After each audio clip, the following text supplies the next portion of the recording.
आज की एक छोटी सी एक घटना है। परमात्मा कैसे देखो भक्तों के विश्वास को जो है वो दृढ़ करता है।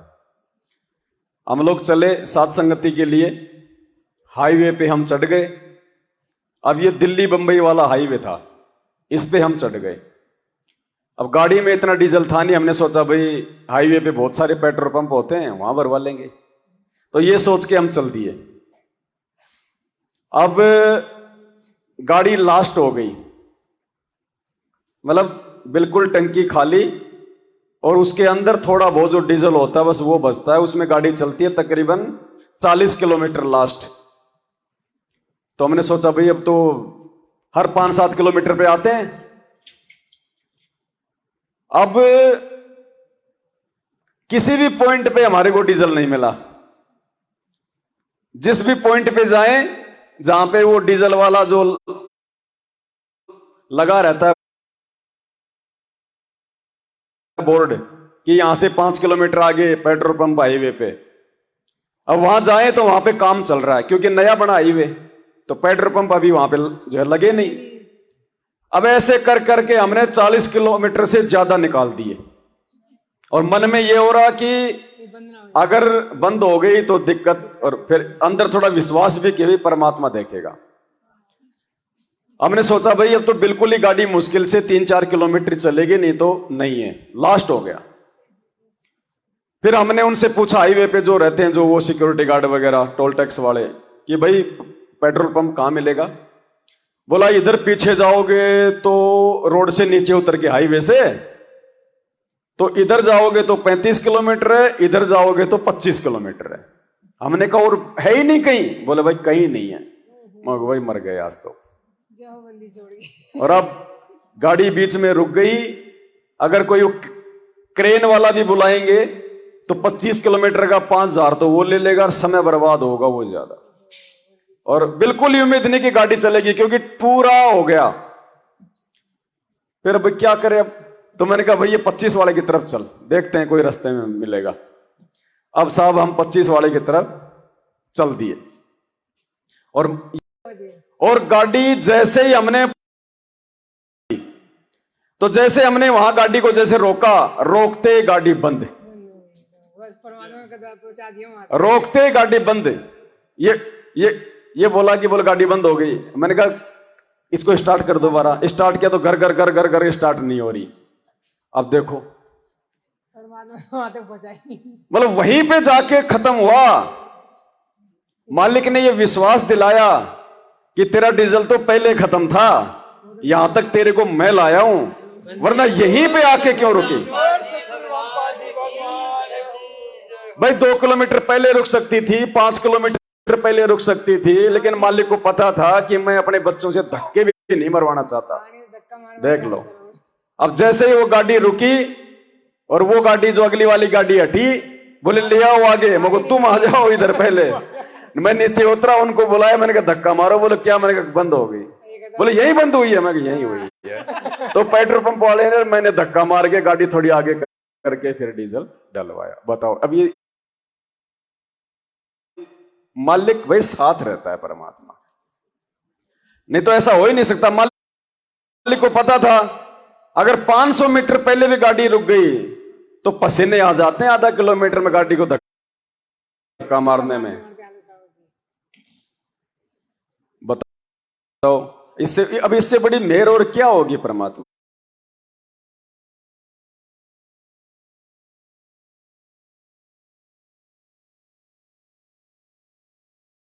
चल गए तो गाड़ी मिली 5:45 बजे, यहाँ से रोड से बुलंदशहर पहुंच गए। वो गाड़ी जो है बुलंदशहर छोड़ दी ना, दूसरी में बैठ गए मारुति में। तो वो मारुति जब जा रही तो एक औरत बैठी पीछे, तो वो बोली भाई साहब तुम पीछे आ जाओ, मुझे उल्टी आम है, मैं आगे बैठ जाऊं। वो औरत आगे जाकर बैठ गई, ये पीछे आके बैठ गए। धड़ाक दे सी ठुक गई गाड़ी तन्ना की दूर जाके। वहां की दोनों टांगन में खूब चोट लगी हुआ औरत के, और इनके खरोच भी ना आई। हाँ, बस ये बदली हुई है, 1 किलोमीटर ही चली होगी गाड़ी, और धड़ाक देसी वो ठुकी का कैसे का वो कचरा की गाड़ी जो उसने बीचों बीच खड़ी कर दी अचानक हिला के। वो अब तो होना इधर था, वो तो काल ने पहले अपना सेटिंग कर रखी थी ना पूरी। हाँ, इनके खरोच भी ना आई और उसके जो दोनों टांगन में चोट लग गई। हाँ, तो सतगुरु शरण में आने से आई टले भला, जय हाँ। मस्तक में सोली हो कांटे में टल जाए। ये तो भगत जी इतनी सतगुरु रामपाल जी भगवान की जय।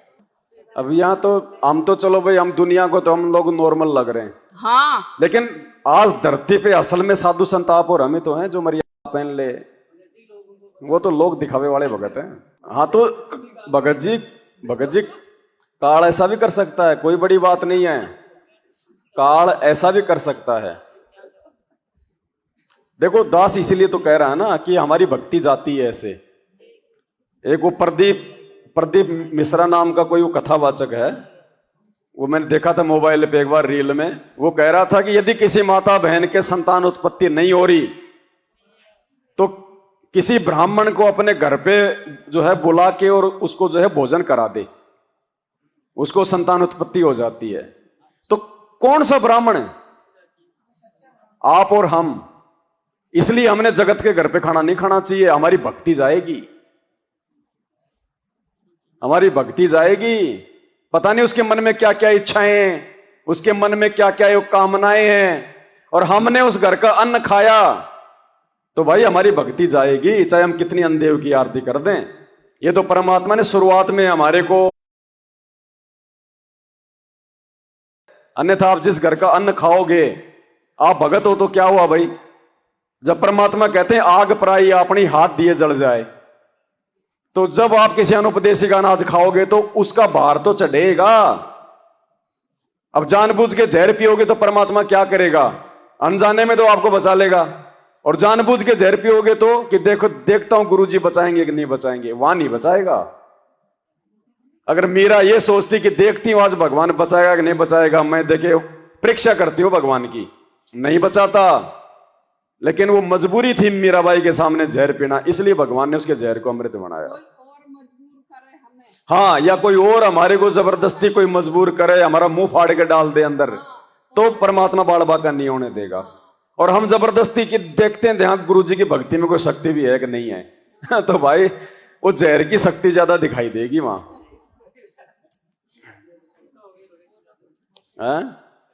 शंका हो गई तो नामखंड हो गया उसी समय। मर्यादा क्या दिक्कत है? हमारा राम तो कौन हमें पता ही है। बंदी छोड़ परमात्मा सतगुरु। कोई बात नहीं, सत साहिब कह दो, राम राम कह दो, एक ही बात है। नहीं, जैसे कि हम किसी को राम राम करते हैं। हाँ, राम राम बोल दो, राम राम में कोई दिक्कत नहीं। और भगत जी जैसे कि हम किराए पर रहते हैं, हमारे घर कुछ एक शब्द है वो नहीं बोलने जी। जैसे राधे राधे, ये नहीं बोलना। नहीं है, ये नहीं वो बोलते। पर्टिकुलर वो किसी और का हो गया, वो आन उपासना में आ गया। हाँ, ये क्योंकि भगवान का नाम राधा नहीं है, राम भगवान का नाम है। जी। काल ने तो अपने बेटे रामचंद्र का नाम रख दिया राम, हमारे को भ्रमित करने के लिए कि जब वो भगवान रामपाल रूप में आएगा तो लोग सोचेंगे वो राम था बड़ा, तो वो राम था बड़ा। यानी राम जो शब्द है इसका मतलब है भगवान, अविनाशी परमात्मा। ये उस कबीर परमात्मा का उपमात्मक नाम है राम। अब काल ने अपने बेटे का रख दिया दुनिया को जो है धोखे में रखने के लिए। विष्णु नाम किसका है? उस कबीर परमात्मा का। ब्रह्मा नाम किसका है? उस कबीर परमात्मा का। शिव किसका नाम है? उस कबीर परमात्मा का। ये सारे नाम उस भगवान के हैं। काल ने अपने लग जाए वो नाम नहीं बोलना, हमने जगदीश बोल सकते हैं क्योंकि जगदीश नाम परमात्मा का है। कई कहते हैं जय सच्चिदानंद, ये बोल सकते हैं क्योंकि सच्चिदानंद तो एक ही है सृष्टि में। लेकिन जो पर्टिकुलर जैसे देवी देवताओं का नाम लेके जो आपस में बोलते हैं ना, वो राम रमी नहीं करनी। बाकी राम राम बोल दो, सत श्री अकाल बोल दो, वाहिगुरु जी दा खालसा बोल दो, वो चलेगा। लेकिन ये पर्टिकुलर देव देवताओं का नाम लेके जो करते हैं ना राम रमी, ये नहीं बोलनी है। नहीं, ये नहीं सोचते, अपने परमात्मा का नाम लेके बोले। जय माता दी, ये नहीं बोलनी। ठीक है, ठीक है। हाँ। और सत्य साहिब जैसे कि हमारे घर में हम किराए पे रहते हैं और हमारे घर में सभी विरोधी हैं, कोई उपदेशी नहीं है, तो हम परमात्मा का बैठ के उसमें आप बता रहे हो सेवा करने तो वो तो कैसे कर पाए? वो बहन जी देखो आपके घर में क्या माहौल है, क्या व्यवस्था है, हाँ। उस हिसाब से आपने देखना है। नहीं लगा पाओगी बेड तो भी ऐसा नहीं है कि परमात्मा आपको प्यार नहीं करेंगे या आपसे नाराज हो जाएंगे या आपको लाभ नहीं देंगे। मुख्य है मर्यादा और भक्ति, बाकी तो अपने भाव बढ़ाने की प्रक्रिया है ये। तो जिसके घर में विरोध नहीं है, जिसके घर में व्यवस्था है वो करो, जिसके घर में नहीं है वो मानसिक रूप से परमात्मा की चरण सेवा कर लो। हमने कौन सा शुरू में बेड लगा के चरण सेवा की थी? पहले वही मालिक का जहां भी आपने दरबार लगा रखा है नीचे बैठ के और मानसिक रूप से आप जो है परमात्मा की चरण सेवा कर लो। सच्चाई। और जब व्यवस्था हो जाए तो अच्छे से लगा लो, ये बात है। सत्साई भगत जी। सत्साई बहन जी। हाँ, अभी कुछ महीने पहले मैं अपने घर पे गई थी, तो मेरे घर के विरोधी हैं, वो मानते नहीं है। मैं भी शादी के बाद ही लगी हूँ परमात्मा की शरण में, 1.5 साल हुआ है अभी जी। तो मेरे घर के ने मुझे बुलाया कि बेटा आजा, काफी दिन हो गए तू आई नहीं है। मैं कि मेरी कुछ मर्यादा है, अगर तुम मानोगे तो मैं आ पाऊंगी, नहीं तो बिल्कुल नहीं आऊंगी मैं। सही। मैंने साफ कहा तो कहने लगे ऐसी क्या मर्यादा है? माँ की पहली मर्यादा ये, मैं तुम्हारे घर का कोई खाना नहीं खाऊंगी। दूसरी मर्यादा, तुम्हारे घर का अन्न जल कुछ ग्रहण नहीं करूंगी मैं। अगर मेरे साथ में तुमने जबरदस्ती की तो मैं वापस अपने घर आ जाऊंगी लौट के। तो कहने लगे कोई बात नहीं, जैसी तेरी इच्छा तू आ जाना। तो भगत जी मैं गई अपने घर, जाने के बाद कोई बात नहीं, सब घर के अच्छे खासे बोले। तो मैं खाना खाने के लिए शाम को बैठी, वो ही अपना खाना ले गई थी मैं घर से।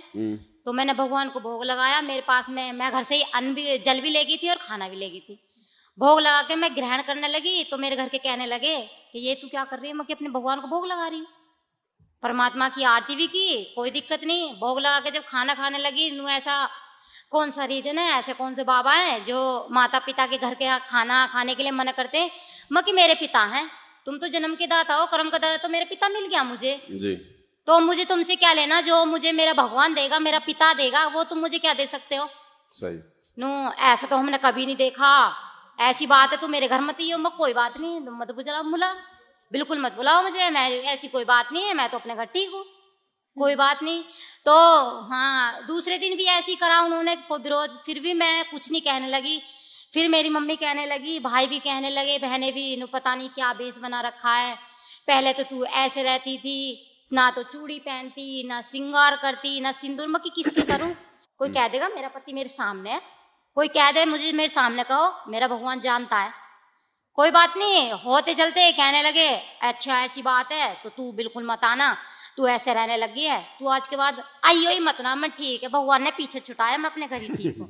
सही। भगवान ने पीछे छुटाया, मैं अपने घर ही ठीक हूँ, तुम्हारी मर्जी हो। भगवान की जय। मन तुम्हारी मर्जी हो तो मेरे घर तुम 10 बार आ सकते हो, पर मैं तुम्हारे घर का ना तो पानी पीऊंगी ना ही मैं अन्न खाऊंगी। बिल्कुल। मैंने अपने घर पे साफ बात कह रखी है, पर लेकिन मेरे घर के मानते नहीं है। अगर मैं कभी अपने पापा जी से बात करती हूँ भगवान की ज्ञान चर्चा के बारे में, तो मेरे पापा जी तो सुनते हैं अच्छी से, पर लेकिन मम्मी कहती है क्या रामपाल का ज्ञान देने लग जाती है, पता नहीं यूं ही ज्ञानी बन गई है। मन तुम्हें क्या लेना? मेरा भाई भी कहता है आज तो तू ज्ञानी बन रही है। नो कहते अच्छा तूने तो अपना बाप भी अपनी तरफ कर लिया, वो भी तेरी रामण 10 दिन तक गाँव है। मैंने भगत जी एक दिन फोन करा, पापा जी की तबीयत खराब होगी, तो मैंने कहा भाई पापा जी कहाँ है? नो पापा जी की तबीयत खराब है, उनको ग्लूकोज लग रही। मैं क्यों, क्या हुआ? नो थोड़ी ऐसी वीकनेस ही, कमजोर हो गए, तो कोई बात नहीं, तेरी शाम को बात करा दूंगा। मैं ठीक है करा देना। तो मेरी बात नहीं कराई, मेरी बहन कहने लगी तूने क्या बात कराई बहन, तू मेरे पापा जी, तू अपने पापा जी को अपनी तरफ को कर लेती है, पता नहीं कौन सा ज्ञान समझाती है, अपनी तरफ को कर ले। मैं अपनी तरफ को क्या कर लेती हूँ? भगवान का ज्ञान समझाती हूँ, परमात्मा की दया से, परमात्मा जैसा ज्ञान समझाते हैं ऐसा बता देती हूँ। मैं कम से कम ज्ञान समझाने थे परमात्मा की बुद्धि से, अगर उनकी दिमाग में आ जाए तो भगवान की शरण में लगी जाए, पर लेकिन मेरे घर का भगत जी कोई मानने को तैयार नहीं। कोई नहीं, आपको समझ में आ गई। हाँ सच साई भगत जी, जय हो बंदी छोड़ की। जग प्रलय हुई, दुनिया समझे ना समझे, हाँ भगत जी हम समझ गए, बात खत्म। बहुत अच्छी बात है बहन जी, इतनी दृढ़ता हर बहन में आनी भी चाहिए। और परमात्मा भी हमें यही तो शिक्षा देते हैं सत्संगों में कि भाई जब मीराबाई संघर्ष कर सकती तो आज की लड़कियां क्यों नहीं कर सकती? मीराबाई के कोई 4 हाथ पैर थोड़ी थे, यही तो सिखाते हैं गुरुजी। मीराबाई ने बोली चाहे मेरा सिर कट जा पर मैं सत्संग में जानता नहीं मना रह सकती। हम तो थोड़ी सी आंट को मान करके भी सत्संग से विमुख हो जाते हैं ना हम, लेकिन थोड़ा सा हिम्मत करनी पड़ेगी। किसी युग में कर लियो या करे सदेगी, करे सरेगा, चाहे इस जन्म में कर लियो, चाहे फिर कभी जन्म और कोई भक्ति का सूत बैठ जाए तो फिर कर लियो। करना पड़ेगी हिम्मत, जैसे मीराबाई ने करी। हमारा तो यह समझ में आई, जब मीराबाई एक लड़की हो गए और संग्रह समाज से कर सकती है तो क्या हम नहीं कर सकते? और क्या आज की लड़कियां नहीं कर सकती? वो लड़की कोई 4 हाथ थे उसके, बस बात समझ में आए की है। समझ में आ जाओ सारा कुछ कर सकता। पर कबीर साहब का मार्ग और आसान है, वो तो घर में रह के समझ में आ सकती है, बाहर छोड़ कर जान की भी आवश्यकता नहीं है, पर इतनी लगन लगानी पड़ेगी। बात है समझ में आएगी। इसीलिए भगवान ने इतना ज्ञान दिया, इतना दुनिया से पंगा लिया आप और हमें समझाने के लिए। समझ में आने के बाद फिर आदमी हर प्रकार का संघर्ष कर सकता है। उस मगर जी सत साहिब जी मगर जी ऐसा है, जब परमात्मा को भोग लगाना हो तो हम अपनी भगवतमती से बनवा सकते हैं। ऐसा है, भगवतमती जो है 30 त्योहार पे घर जाती है। मैंने उसको मना करा 30 त्योहार पे ना जा करके 1-2 दिन बाद चली है। तो इसमें कोई ना कोई तो रीजन है भगत जी, जो 30 त्योहार पे जाती है, हो सकता है करती हो या करवाती हो। अभी रक्षाबंधन पे मना करा था मैंने, मत जाइयो, तो वो रक्षाबंधन पे गई। तो इसमें तो यही है, या करती होगी या करवाती होगी, बहन से करवाती हो। तो इसी चीज में पूछना चाहता हूँ भगत जी। देखो उसमें कोई दिक्कत नहीं भगत जी, कई जगह हमने भी थोड़ा सा एडजस्ट करना पड़ेगा। आपकी भक्तमती ने नाम नहीं ले रखा, कोई बात नहीं है, पीर भी जाती है, वो दूसरी आप अपने कोई पूजा पाठ भी कर रही है, कोई बात नहीं है। यदि वो नशा पता वगैरह नहीं करती है नहीं, तो आप जी उससे परमात्मा का भोग जो है बनवा सकते हैं। क्योंकि ये आपका देखो भगत जी घर का मामला है। हाँ जी भगत जी, इतना तो हमने एडजस्ट करना पड़ेगा। आप भी तो खाना खाओगे हाँ जी, उसके हाथ का। मैं अपने आप ही बना रहा हूँ भगत जी, अपने आप बना के खा रहा हूँ, अपने आप ही लगा रहा हूँ। नहीं ऐसा कोई जरूरी नहीं अपने आप सब छोड़ दिया बनाना। खाना। नहीं। और मम्मी मेरी उसमें मदद करने के लिए आती है कि तू ड्यूटी भी जाएगा, बनाएगा भी, क्या क्या करेगा। नहीं ये तो देखो आपकी फिर थोड़ी नासमझी है भगत जी। इसी चीज में पूछना चाहता हूँ। अनुपदेशी पत्नी से खाना हम जो है बनवा सकते हैं, खा सकते हैं, कोई दिक्कत नहीं उसमें भगत जी। अब अगर हम इतना उनसे दूर हट के चलेंगे तो फिर वो परमात्मा के ज्ञान को स्वीकार नहीं करेगी। फिर वो साथ में रह के प्यार से रह के उनको समझाना है। अगर नशा पता करती है, मान लो कोई बीड़ी सिगरेट कोई गुटखा जर्दा वगैरह खाती है, ये कुछ नहीं, तो हमने उनसे भोग नहीं बनवाना। अगर वैसे सही है, दिक्कत है, नाम नहीं ले रखा है, तो कोई दिक्कत नहीं भगत जी। उसमें देखो वो भी भगवान की थोड़ी बहुत सेवा करेगी तो उसके भी थोड़े बहुत जो है संस्कार बनेंगे। जय आरती उरती करते हैं, आरती में भी नहीं खड़ी होती, खाली सात संगति की बात अलग है। सात संगतियों में कोई अनुपदेशी जो है उसको भंडारे में सहयोग नहीं करवाना, लेकिन अपने घर का मामला थोड़ा अलग है। खाली बस दंडवत करेगी बस, और कुछ नहीं इसके अलावा। वो दंडवत भी ना करे भले, फिर भी वो भोजन भंडार में सहयोग अपना दे सकती है। देखो सात संगति में सहयोग नहीं करवाना बहन जी। देखो भंडारे को बनवाने में सहयोग नहीं करना, बाकी भक्तों को खिलाने में सहयोग कर सकती है, और कोई पानी पूनी पिला सकती है, और कोई सेवा कर सकती है, लेकिन भंडारे में अनुपदेशी का प्रवेश वर्जित है। नहीं तो वो नाम लिया ना लिया बराबर ही है। वो नाम लेके छोड़ दिया फिर वो ठप्पा थोड़ी लग गया कि ये भगत बन गया। हाँ, क्योंकि जब तक हम उनको इन चीजों से दूर नहीं करेंगे तो वो भी फिर विचार नहीं करेंगे, उनको फिर आवश्यकता नहीं पड़ेगी फिर वापस फिर परमात्मा से जुड़ने की। जब उनका हम थोड़ा बहुत हम उनका बायकाट करेंगे, हम उनको साइड में करेंगे, तो उनको महसूस भी तो होना चाहिए ना। तो सावधानियां रखनी पड़ेंगी बहन जी, क्योंकि नाम ही खंड कर रखा है तो वापस वो तो काल की हद में, पता नहीं उसने क्या क्या मर्यादाएं उसने तोड़ रखी हैं। और ऐसा मर्यादा विहीन जब कोई भंडारे में सहयोग करेगा तो उसके दिमाग में पता नहीं क्या क्या विचार चल रहे होंगे उस समय। नहीं, लेकिन परमात्मा से तो दूर है फिलहाल, लेकिन नियम तो नियम ही है ना। जब नाम ही नहीं जप रही, मर्यादा में नहीं है, तो फिर हम उसको भगत नहीं कह सकते ना। भगत जी एक राशन के विषय में पूछना है, जैसे राशन जो दुकान पे जो मिलता है, जो राशन कार्ड से कोई भगत कोई वैसे जगत वाला है, हम उससे पैसे से लेके खरीद के ले सकते हैं ना जी? हाँ पैसे से ले सकते हो राशन। हाँ पैसे नहीं, राशन का यूज नहीं कर सकते, बस ठीक है, यही पूछना था। पैसे से खरीद सकते हैं। हाँ जी ठीक है। सरकार भी यदि आपको पैसे वाला राशन देती है ना, हाँ तो वो भी ले सकते हैं। वो भी ले सकते हैं, चाहे सरकार ने 2 रुपए किलो का रेट रखा हो। हाँ, मतलब सरकार ने यदि उसकी कीमत रखी है ना, तो कीमत देख के हम ले सकते हैं, चाहे वो 1 रुपए का क्यों ना हो। अगर फ्री में दे रही है राशन तो नहीं लेना भगत जी हमने, ठीक है। क्योंकि फ्री का राशन तो भगत के लिए जहर के समान है, जहर के समान। देखो परमात्मा क्या बोल रहे हैं, देखो ये फ्री के राशन के विषय में मालिक कहते हैं राज दबारे न जाइए सुन चेला या सीख। और मालिक ने उसको क्या बताया, रक्त बताया। सरकार हमें जो राशन देती है ना फ्री का, भगतों के लिए वो रक्त है, जहर।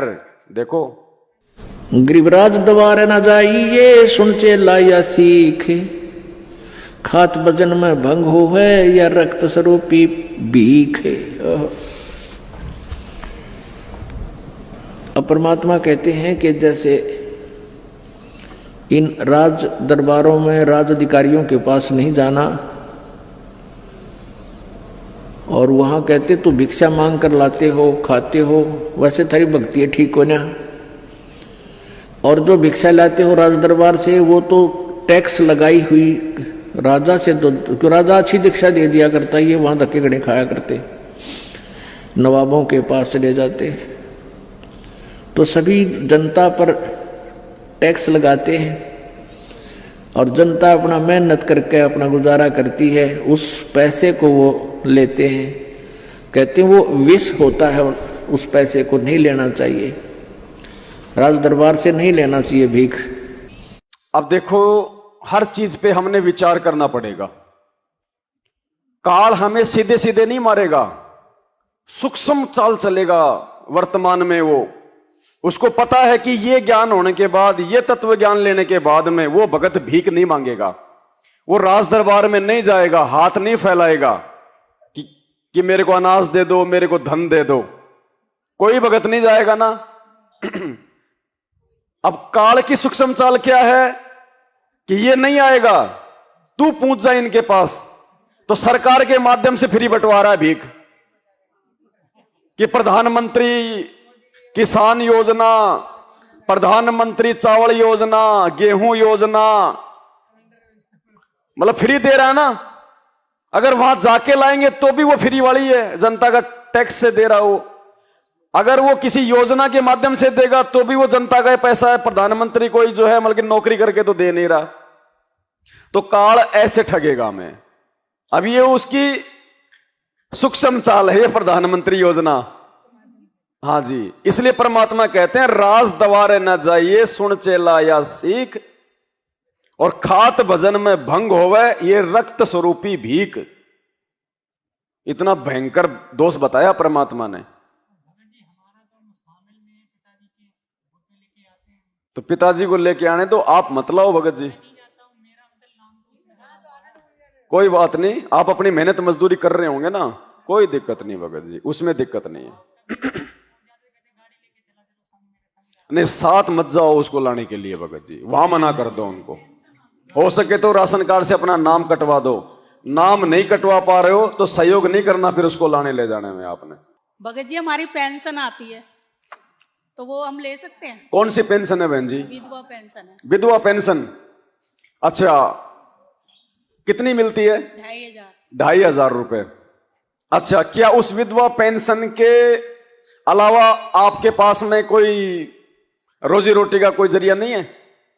अभी तो कुछ भी नहीं है। तो आप उसको ले सकती है, ले सकते हैं। अगर आपके पास चारा है और दूसरा ऑप्शन है तो आपने वो पेंशन नहीं लेनी। यदि आपकी मजबूरी है, घी लेती हूँ, देसी घी, उसका देसी घी लेती हूँ। हाँ, परमात्मा की जोत जला दो, दास ने बताया ना। अगर मजबूरी है, मान लो कोई ऐसी कोई माता बहन है जिसके आगे पीछे कोई नहीं है, कोई नहीं है, सरकारी पेंशन पे निर्भर है, तो वो ले सकती है। नहीं मेरी कोई आमदनी कहीं से और से तो कोई बात नहीं बहन जी, वहां पे कोई दिक्कत नहीं होती है। फिर भी आप चाहो अगर कहीं और से भी जुगाड़ हो जाए और वो पेंशन भी आप लेना चाह रही हो तो उस पैसे से आप परमात्मा की जोत जला दो। जोत में, हाँ जोत ही जला, हाँ उस घी का ही जोत ही जला। और उस पेंशन से यदि आपको खाना भी पड़ जाए तो भी कोई दिक्कत नहीं है बहन जी, क्योंकि ऐसी स्थिति में परमात्मा छूट देते हैं। और फिर हम तो भगवान को भोग लगा के खाते हैं, मलिन अन्न को परमात्मा शुद्धि तो करते हैं, लेकिन वैसे नहीं कि भाई सब कुछ आ रहा है, बढ़िया है, बीपीएल का भी कार्ड बनवा रखा है, वो भी बनवा रखा, चावल का भी, गेहूं का भी, दुनिया भर के झूठे भी बनवा रखे हैं 2-4 राशन कार्ड। वो गलत है फिर, क्योंकि देखो हमारी बात जब कोई जगत वाला सुनेगा तो उसको अटपटी सी लगेंगी, उसको ये लगेगा यार ये क्या बोल रहे हैं, क्या कर रहे हैं, कुछ समझ में नहीं आ रहा है इनका, ये भी नहीं लेना वो भी नहीं खाना, क्योंकि उनका और हमारा मार्ग अलग है। जगत का और भगत का 36 का आंकड़ा है। उनको उस समय तक समझ में नहीं आएंगे जब तक वो परमात्मा के शरण में नहीं आएंगे। तो हमने उनकी बातों का बुरा मानना ही नहीं है, वो चाहे जो मर्जी बोले, उन्हें हमारी प्रोसीजर का नहीं पता। सरकार ने फ्री टिकट कर रखा है, हाँ, तो हम तो लेते नहीं है, तो लेते नहीं, टिकट लेते हैं तो हम बताते हैं कि हमने भक्ति ले रखी है। वो कहते हैं आप टिकट क्यों नहीं लेते हो? मैं भाई हमने भक्ति ले रखी है सतगुरु रामपाल जी की, हमने सत्संग के सुनने से वो हमने मर्यादा जानी है, उस आधार पर टिकट लेते हैं, हमारा वो नहीं है। तो इस कारण से जैसे कोई हमारे से फ्री बोलने तो बोलने जैसे तो। हमारे से कोई टिकट मांग रहा, दूसरा बिना उपदेशी है मांग रहा है, कोई बड़े बुजुर्ग है या कोई सीट पे बैठ गया मांग रहा है, तो हमको उनको लेके दे सकते हैं। बात तो फिर वही हो गई। हाँ, वही तो। जब आप नहीं ले रही और अपनी टिकट किसी और को दे रही हो तो बात तो वही हो गई। हाँ, ये अगर नहीं ले रही हो तो फिर किसी को लेके भी मत दो, लेके भी मत दो किसी को। अब ऐसा हो जाता है ना, जैसे नहीं, कोई बैठ वैसे के करे तो थोड़ा सा नहीं नहीं नहीं नहीं नहीं, आपने जो अपनी टिकट है ना वो टिकट किसी और को लेके नहीं देनी। बाकी कोई दूसरा आपसे कह रहा है कि बेटा जरा मेरी टिकट कटवाना, तो कटवा के आप दे सकती हो। नहीं, वो फ्री वाली टिकट मैं तो अपने पैसों की लेती हूँ, और जो फ्री वाली टिकट है ना वो मंगा ना ना ना ना ना, आप जेब में क्यों डाल रही हो फ्री की टिकट लेके? नहीं, हम नहीं ले रहे हैं, अपनी तो हम पैसे से लेते हैं। हाँ, अपनी तो हम पैसे से ले रहे हैं, मतलब जैसे देखो देखो बहन जी, इसमें भी बहुत सारी बातें हैं, थोड़ा ध्यान रखना। मेन चीज है सरकार की तरफ से दिया जाने वाला अनाज। मेन चीज क्या है? अनाज। बाकी सरकार की तरफ से यदि दूसरी कोई योजनाएं हमारे को फ्री में मिल रही हैं, जैसे कोई बीमा योजना है, जैसे कोई मतलब भाई जैसे कोई इलाज की कोई योजना है, हॉस्पिटल में जैसे कोई फ्री का इलाज है, तो वो हम सुविधा हम ले सकते हैं हम सरकार से। जैसे आप ये टिकट वाली योजना है, आप ये ले सकती हो, लेकिन मजबूरी हो तो ही लेना है। नहीं, मन नहीं मानता मजबूरी है तो ही लेना है, नहीं तो नहीं लेना है। भार तो चढ़ेगा उसका। अब हमारे पास पैसा तो लेकिन जैसे बहन है, उनके पास में कोई दूसरा तरीका नहीं है कोई पेंशन के अलावा, तो उनके लिए वो जायज है, ठीक है। बाकी नहीं लेना बहन जी, यही पूछ क्योंकि अनाज तो सीधा हम लोग खाएंगे ना, इसलिए सीधा असर करेगा। अनाज लेना हमने बिल्कुल भी। वो हमारी सास ही लेके आती है। बाकी छोटी मोटी कोई सुविधा अगर सरकार दे रही है तो हम ले सकते हैं। क्यों? क्योंकि हम सरकार को, हम लोग जब टैक्स भी तो दे रहे हैं। हम अगर एक आटे हम अगर एक नमक की थैली भी खरीदते हैं तो सरकार उससे हमारे का वो लेती है, वो टैक्स ले रही है। तो सरकार हमारा पैसा हमें दे रही है। लेकिन जहां बात आती है इसके अनाज की, अनाज नहीं लेना बहन जी, क्योंकि वो भीख में आ जाता है। अनाज भगत जी हमारे घर में जैसे सास है, और वैसे तो बहन जी देखो, बचो, कोई भी फ्री की योजना हो चाहे कुछ भी हो, वैसे तो आदमी को जो है वो बचना चाहिए। क्योंकि जब हम परमात्मा की शरण में आ गए, इससे बड़ा सेठ कौन है? फिर ये हमारे को कौन सी चीज की कमी छोड़ेगा? यदि हम मर्यादा में रहेंगे तो हमें दुनिया का फ्री लेने की जरूरत ही नहीं है। वो तो भाई सरकार की नौकरी भी तो कर रहे हैं, वो मजदूरी भी तो कर रहे हैं ना, उनको दिक्कत नहीं है कोई। अब जैसे कोई आर्मी से रिटायरमेंट है, कोई पुलिस से रिटायरमेंट है, उसकी पेंशन आ रही है, तो उस पेंशन में दिक्कत नहीं है, उसने अपना जीवन लगा दिया पूरा, उस पेंशन में दिक्कत नहीं है। लेकिन सरकार जो फ्री में दे रही है खाने पीने का, और ये चुनाव आ जाते हैं उस समय देती है, विधवा योजना कर दी, फलानी योजना कर दी लोगों को जोड़ने के लिए, वो चीजें नहीं। वो तो भगत जी हम पहले से ही ना लेते, मालिक की शरण में तो अब आए, ये सारी चीज तो फ्री में हम पहले से भी ना लेते। भाई भक्ति कर रहे हैं, परमात्मा के शरण में आ गए, मर्यादा में हैं, तो परमात्मा कोई चीज की कमी छोड़ेगा ही नहीं। हाँ, आपने बीमा करवाने की जरूरत ही नहीं। भाई भगवान आपको बीमारी नहीं होने देगा, आपको हॉस्पिटल का मुंह ही नहीं देखने देगा। आपको फ्री के इलाज की स्कीम लेने की आवश्यकता क्या है? और फिर भी यदि आप वो कार्ड बनवा रहे हो 2.5 लाख रुपए तक का फ्री इलाज है, तो डेफिनेटली भगवान आपको बीमार आपको जो है करेगा ही करेगा कि ले बेटा तेरे को भगवान के भक्ति में विश्वास नहीं है ना, तू इस कार्ड का इस्तेमाल कर। तो मैंने कार्ड बनवाना ही नहीं, हमने फ्री के इलाज वाला रही है।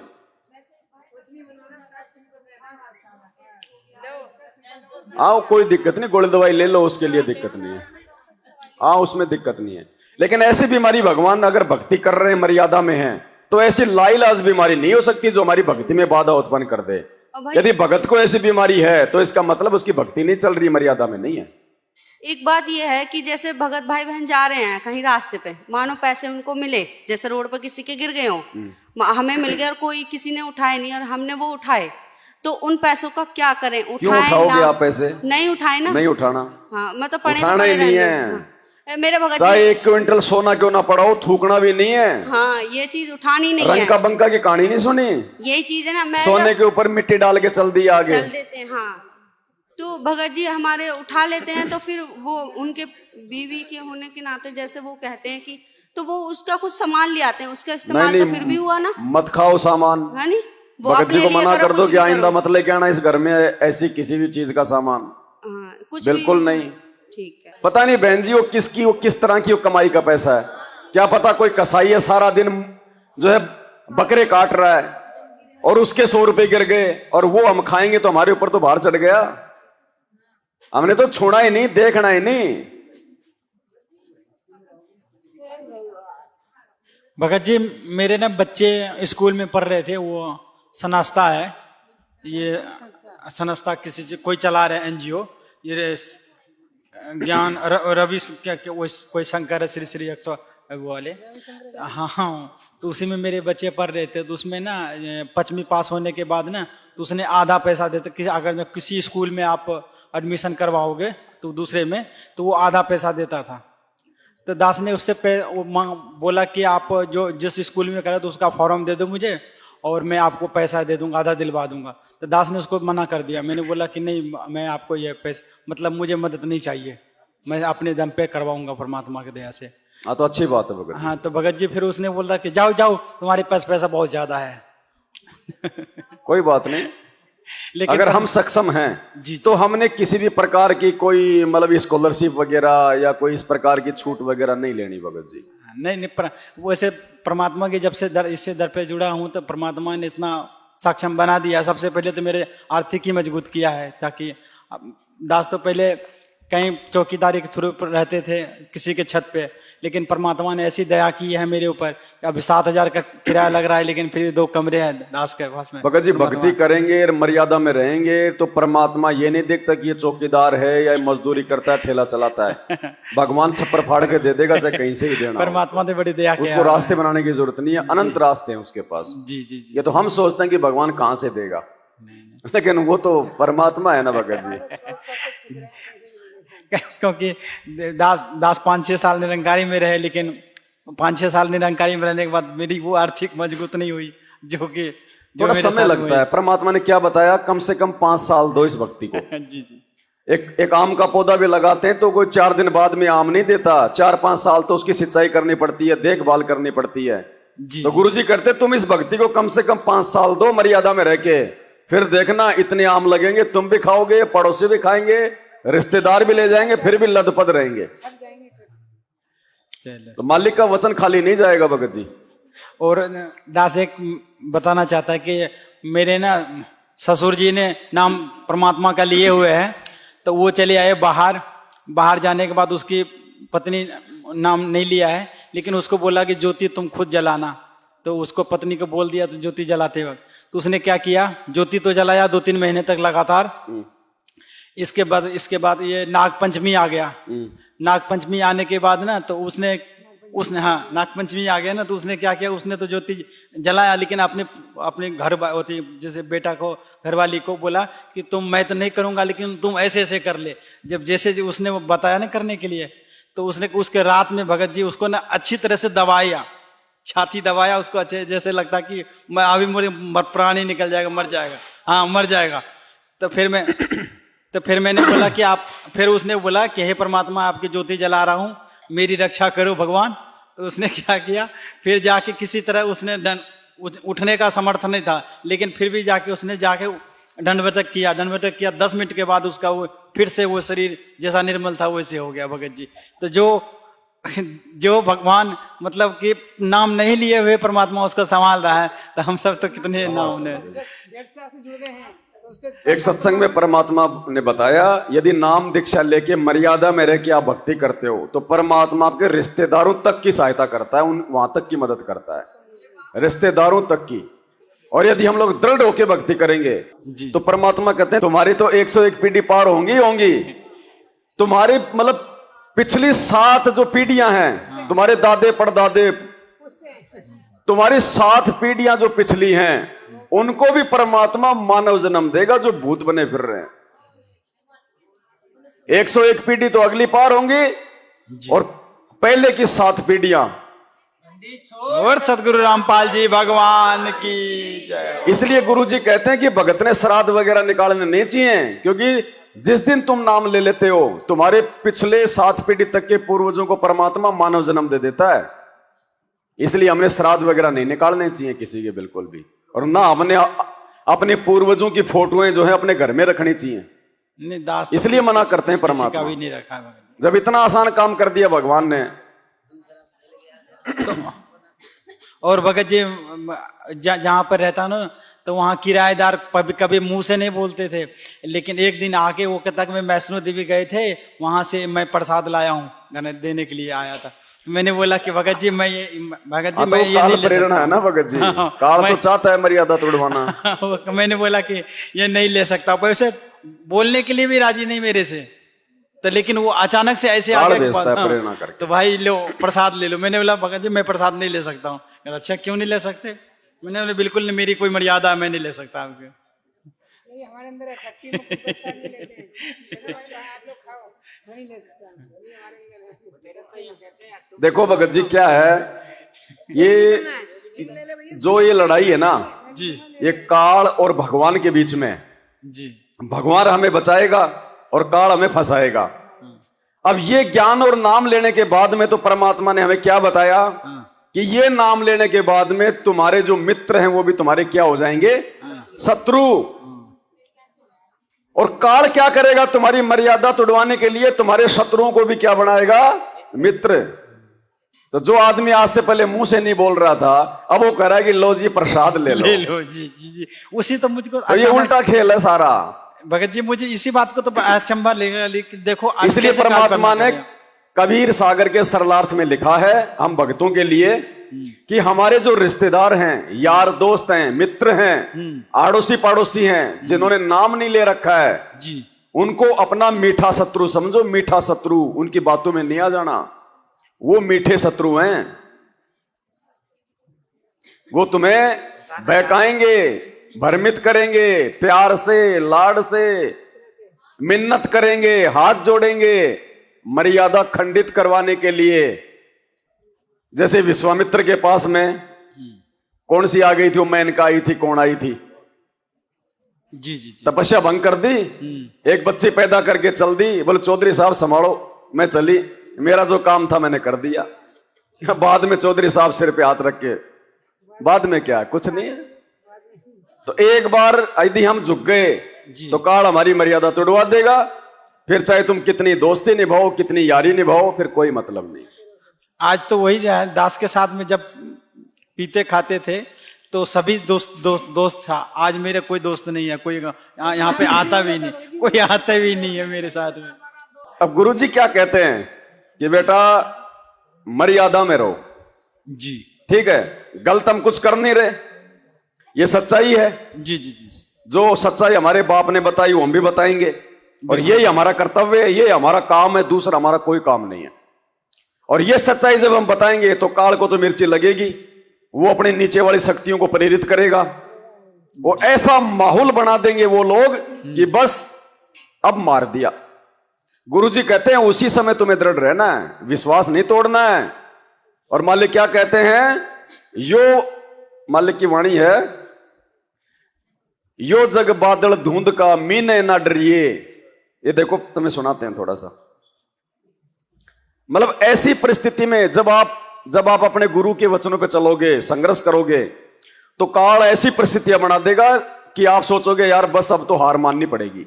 लेकिन गुरुजी कहते हैं बस वही तो समय होता है, उस समय हार मत मानना।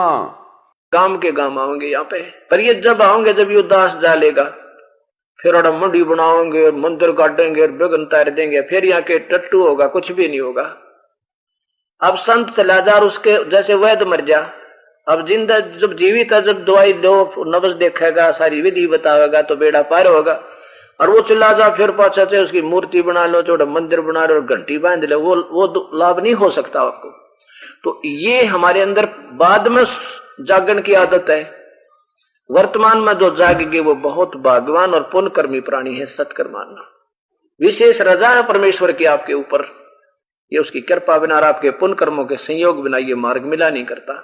ये जग बादल धुंध कामीन ना डरिए, जय मन चाहे राम को तो दासातन करिए। दासातन माने आधे नहीं रखना, मन में ऐम मत लाना किसी बात का भी, ना दान का, ना धर्म का, ना संतान का, ना सेवा का, ना राज का। जिस दिन ऐम आ गया परमात्मा आपसे 100 कोस दूर हो जाएगा। ये ऐसा रिएक्शन है मालिक का। फिर बताते हैं, आस्ती चढ़ डरिए डाही जय स्वान भुकाही, सत्संगी संग नाथ जय चतराम बसाही। हाथी पर बैठने के बाद कुत्तों से मत डरना।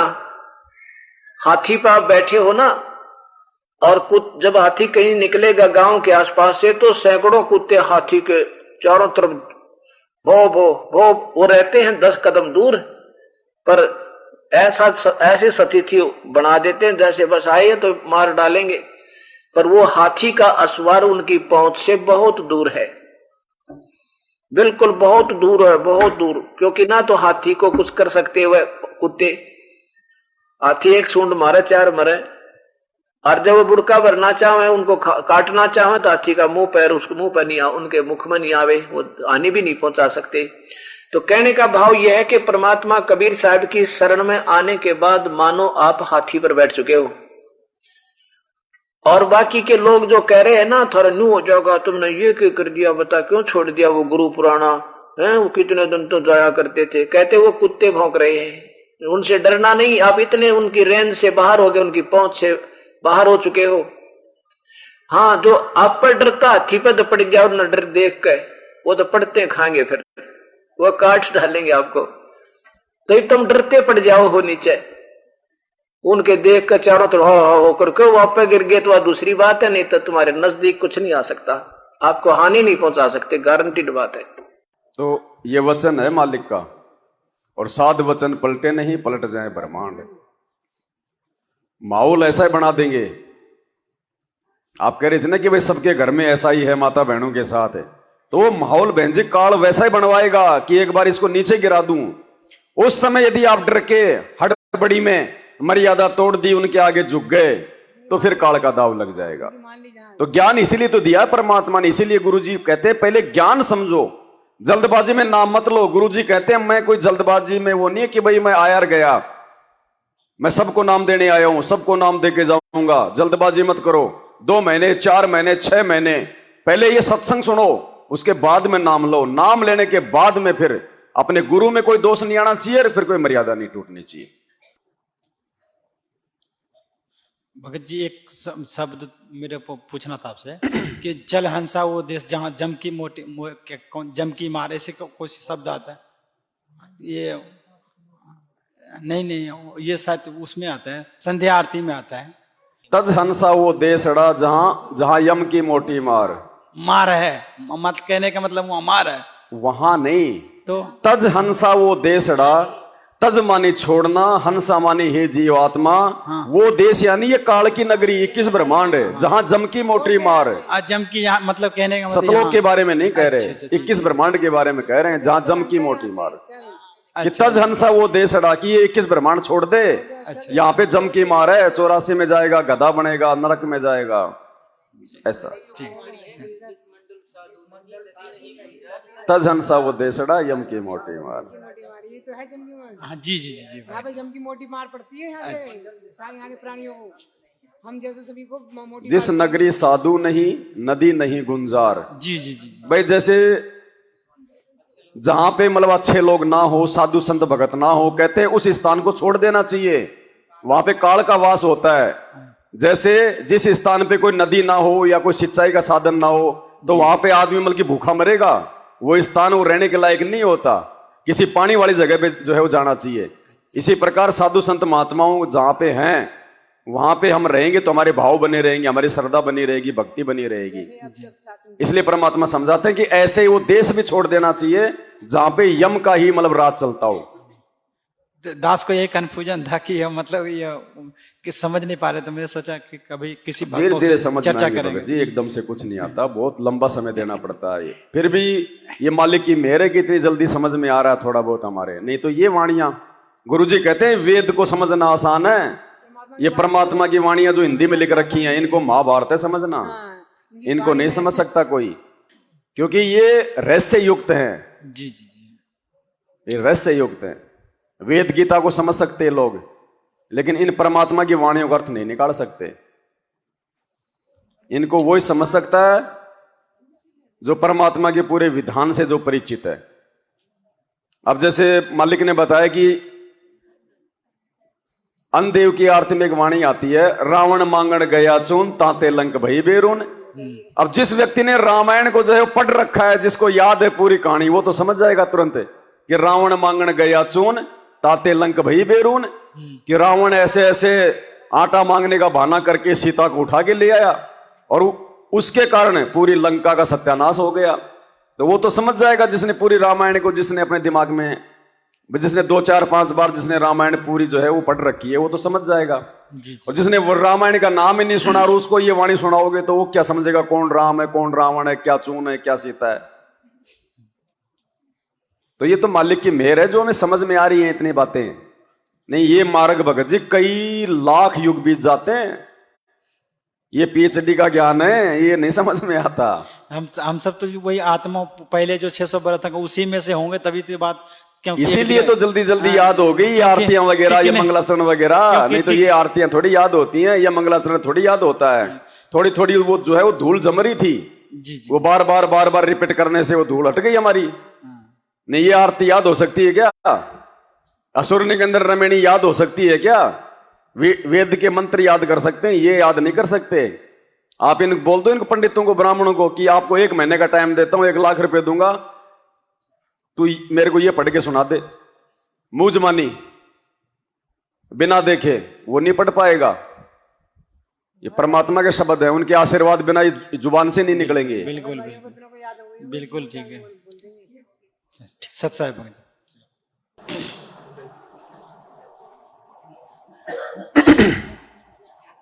सत्साई भगत जी। सत्साई जी, भगत जी, मैं आपसे कुछ पूछना चाहती हूँ। मेरी मम्मी है, मेरे साथ रहती हैं, और मेरा मतलब कि ऐसा है कि मेरी स्थिति भी इस टाइम बहुत खराब चल रही है। मेरे बेटे का भी काम हट गया है, हमारे ऊपर कर्जा भी बहुत हो रखा है। 2-3 साल भगत जी नाम ले रखा क्या? नहीं भगत जी, और आपकी मम्मी? मम्मी ने भी नहीं ले रखा। अच्छा। भगत जी, तो मम्मी तो मेरे पास अभी 5-6 महीने पहले ही आई है मेरे पास।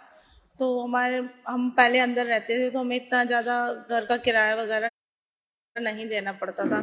यहाँ के किराया वगैरह सब हो गया है, और तो मम्मी की पेंशन मिलती है, तो वो राशन उशन भरती है। हमारी स्थिति बहुत ख़राब है। हमारे भगत जी है ना, हमारे 3 साल परमात्मा की शरण में हुए, तो उनका हमारा कोई वैसा संबंध नहीं है। तो वो हमसे ज़्यादा मतलब कि बहुत खिंचाव, कभी देते हैं कभी नहीं देते हैं, इस तरह से है। और बेटे ने बीमार वगैरह हुए थे खूब, तो उसमें कर्जा उर्जा बहुत हो गया है। तो उस स्थिति में हम मम्मी जो राशन भरती है, मतलब मन में डाउट है कि हम खा सकते हैं या नहीं। मम्मी को वैसे रख रखा हमने, हम कुछ काम नहीं करवाते, कुछ नहीं, हम जैसे किराया भर देते हैं, वो राशन कर लेती हैं, इस तरह से है। कोई नहीं, आप तो अपना वो किराया समझ के, भाई आप भी तो अपना कर रही है ना, मेहनत पानी कुछ कर रही है क्या आप भी? भगत जी काम ही नहीं हो रहा अभी, बहुत ज्यादा स्थिति। तो फिर आप वो किराया कहाँ से भरते हैं? ये उनके पापा थोड़े से दे देते हैं। तो कोई बात नहीं, आप भी तो बराबर का उसमें हिस्सा दे रही है ना, मकान किराया आप दे रही है, तो राशन वो लेके आ रही है। तो आप तो अपने वो किराए के हिसाब से अपना खाओ, उसमें कोई दिक्कत नहीं बहन जी। देखो मजबूरी, अब आप जी भूखी भी नहीं रह सकती, तो कम से कम आप अगर मकान किराया दे रही है, वो राशन ला रही है, तो कोई दिक्कत वाली बात नहीं। जी वो यही पूछना था। हाँ। बहुत मतलब मन में कई दिन से। हाँ, उसमें कोई दिक्कत वाली बात नहीं है ऐसी।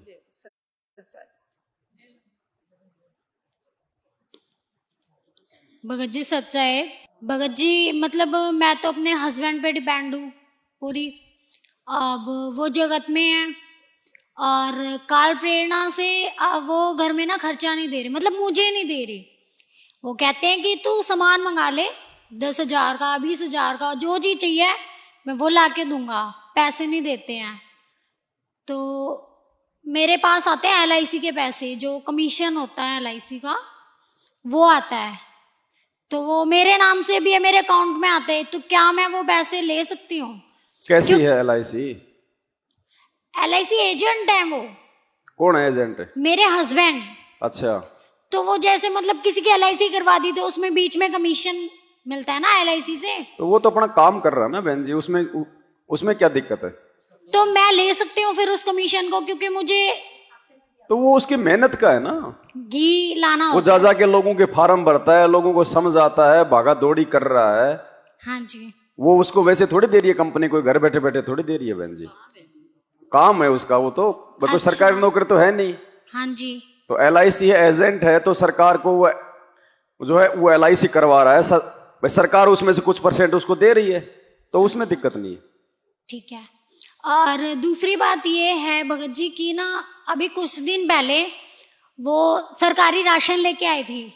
अब मैं वो खाती नहीं हूँ, मैं अपना अलग से मंगा लेती हूँ, थोड़ा थोड़ा मैं अपना मंगाती रहती हूँ, मैं और मेरी बेटी। अब उनको काल प्रेरणा से पता चल गया कि भैया अलग से खाती है, तो उन्होंने मुझे पैसे देने बंद कर दिए। कह रहे अब यही खाना है, खाना है तो यही खाना है, नहीं तो अपना जुगाड़ देखो। अब मुझे जॉब के लिए भी मैंने ट्राई किया, कहीं पे मिली नहीं। अब मतलब ऐसे में क्या कर सकते हैं? अगर कभी बहुत मजबूरी बन जाए, कभी कुछ मतलब हो, तो क्या करें फिर ऐसे? देखो बहन जी ऐसा है, अब अगर ऐसी कोई मजबूरी है ना, तो उसमें देखो हम खा सकते हैं उसको, क्योंकि आप भी तो उस घर में काम कर रही हो, सब कुछ कर रही हो आप। अब चलो भाई वो तो राशन ले आया आपका भगत जी, बाकी पैसा आपको क्या पता, आपके घर में सारा ईमानदारी का ही आ रहा है, क्या पता और भी वो कोई साइड बिजनेस भाई कोई ऐसा कर रहा होगा। तो आप तो एक मतलब की गृहिणी समझ के कि भाई मैं इस घर में काम कर रही हूं नौकरानी की तरह, और जो मुझे राशन लाके दिया जा रहा है आप अपना भगवान को भोग लगा के खाओ बहन जी। देखो मजबूरी में ऐसा कुछ नहीं होता है, बाकी यदि आप सक्षम है और उसके बाद में अगर हम खा रहे हैं तो फिर वो गलत है।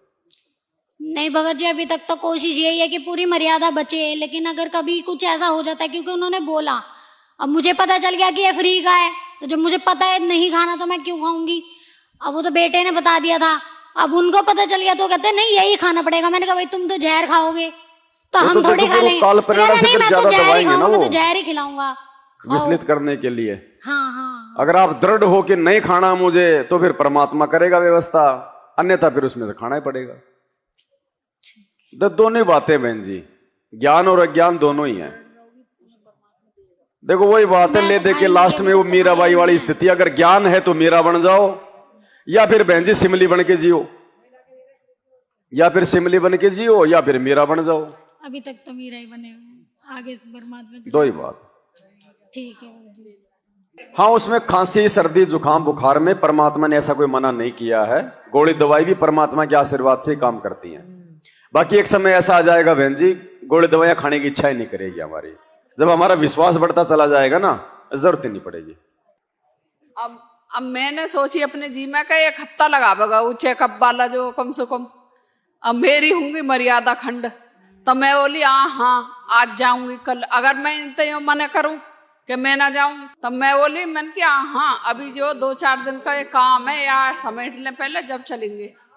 धीरे धीरे करके परमात्मा से प्रार्थना करती गई कि मालिक मैं वहां ना जाना चाहूं, वहां का खाना भी खाना पड़ेगा भगत जी, और हमारी पूजा पाठ भी जो बाधित होगी, तो अपने आप ही जो सूजन खत्म हो गई।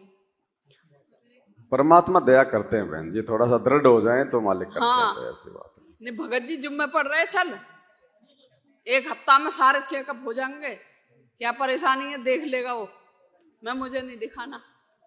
करता है मालिक दया। सच्चाई बहन जी। अब हमारे भगत जी को पता नहीं क्या हो गया, वो भोग लगाती हूँ ना तो मतलब जो नाराज होते हैं। नाराज तो होंगे बहन जी, भोग इतनी आसानी थोड़ी काल भगवान को भोग लगाने देगा। तो वो भी तो भगत हैं, वो क्यों चले वो गए? नाम के भगत रह गए ना, नाम के भगत क्यों? आपको राशन भी लेके आते हैं, चोरी चुपके से लाते हैं अब तो। पहले तो लाते थे, तो मैं 1 आध बार मैंने बहू अगू के सामने डांट दिया। मैं कहने लगी, मैं ऐसा क्यों इस कुणबे को क्यों जहर खिला रही हो ला करके। 6 किलो 7 किलो में क्या होता है, जो 1 40 किलो लगता है तो उसमें 6-7 किलो में क्या हो जाएगा है। तो अब चोरी चुपके से लाते हैं, मेरे को अब पता लग गया। तो अब कहते हैं कि रोज रोज ना वो बना के बैठ जाती है। काम वैसे ही नहीं चल रहा है, करने से क्या होगा। मैं कहने लगी ऐसा है, आपको नहीं करना तो मत करो, पर आप अपने कर्म मत बिगाड़ो ये बोल बोल के। अगर ये नहीं देंगे ना तो कोई कुछ नहीं कर सकता, समझ गए ना। ये पहले भी दे रहे थे, अब भी दे रहे, और मैं तो करूंगी। आपको खाना है तो खाओ, ना खाओ तो मत। सीधा बोलो बहन जी। तो कभी खा लेते हैं और कभी नहीं खाते हैं। नाराज हो तो 100 बार हो। हाँ, आरती भी कह के ही लगवानी पड़ती है, दोपहर की भी और शाम तो की। फॉर्मेलिटी चल रही है ना उनकी तो। हाँ, अब 5 साल हो गए फिर भी इतना ज्ञान नहीं हुआ है। मतलब ऐसा ना, काम में कुनबे के पीछे लगे रहे, परिवार के पीछे लगे रहे, दुकान पर बैठ जाते जाते ही रात के 10 बजे आते हैं, कभी 9 बजे आते हैं, फिर चिड़चिड़ाते हैं। तो मैं तो बस आरती भी अपना आप कर लेती हूँ, भोग भी अपना आप लगा लेती हूँ। खाओ खाओ, मत खाओ मत खाओ। एक बार पूछती हूँ नहीं खाएंगे तो मैं तो खुद ही खा लेती हूँ। बंदी छोड़ सतगुरु रामपाल जी भगवान की जय हो। बंदी छोड़ सतगुरु रामपाल जी भगवान की। बंदी छोड़ सतगुरु रामपाल जी भगवान। अब बताओ, जेल नहीं जाते तो ये शब्द कहां से लेके जाते हैं? अब परमात्मा के जितने भी नियम है मैन सारे परमात्मा, क्योंकि वहां मेरे को ज्ञान गंगा मिल गई है कि तो दास का पड़ा पड़ा ये काम था। किसी से पेन मांगा, अखबार जेल में आते थे, उन पे जहां भी खाली जगह होती थी मालिक प्रेरणा करते, मैं लिखता जाता। और परमात्मा के जितने भी नियम है जो ज्ञान गंगा में, उसी के अनुसार परमात्मा ने सीरियल वाइज लिखवाई। इसमें इस शब्द में सारे नियम आ गए टोटली। 5 शब्द लिखवाए थे परमात्मा ने। परमात्मा ही करता है। जब होती थी ना प्रेरणा, तो एक दिन में 2 शब्द लिख देते थे। हाँ, मालिक कहते हैं चलती चक्की देख कर दिया कबीरा रोय, 2 पाटन के बीच में साबुत बचाना जोय, और जो किले से लागा रहे वाका नाश ना होए। अभी तो अब वो किले से तो कोई 5-10 दाने रुकते हैं, बाकी सबका चकनाचूर निकलता है। तो भाई वो थोड़े बहुत 5-10 का मतलब थोड़े बहुत भगत कौन बचेंगे, ये परमात्मा जाने। ये पता नहीं अभी कैसा कैसा समय आएगा, कैसी कैसी परिस्थितियां बदलेंगी। ये परमात्मा ये कुछ भी खेल खेल सकता है। ये 4 दिन के लिए अपने पैरोल पे आ जाएगा धनाना आश्रम में, तुम क्या कर लोगे? सब कह देंगे ये लो जी गुरु जी तो मैनेजमेंट के साथ में है, ये लो हो गया काम, निकलोगे सारे यहां से, कोई एक आधा बचेगा मुश्किल से। ये कुछ भी खेल खेल सकता है, आ सकता है मैनेजमेंट लेके आ सकता है गुरु जी को। जब राम रहीम 4 बार आ गया 40-40 दिन की छुट्टी पे, तो हमारे गुरु जी नहीं आ सकते? ये भी आ सकते हैं। ये भी जेल मंत्री को कह देंगे 2024 में तुम्हें देंगे वोट, हमारे गुरु जी को 4 दिन के लिए हमारे आश्रम में ला दो। वो कह देंगे साहब धनाना आश्रम का उद्घाटन है और गुरु जी आ रहे हैं, अब सब भाग जाएंगे यहां से, कोई नहीं बचने वाला। कुछ भी हो सकता है बहन जी, अटपटा है। परमात्मा परीक्षा लेगा, ढंग से लेगा, निचोड़ निचोड़ के। क्या करना है क्या नहीं करना लोगों ने देखना। वो तो देखो बहन जी उस समय परीक्षा है, वो तो मैं कुछ नहीं कह सकता।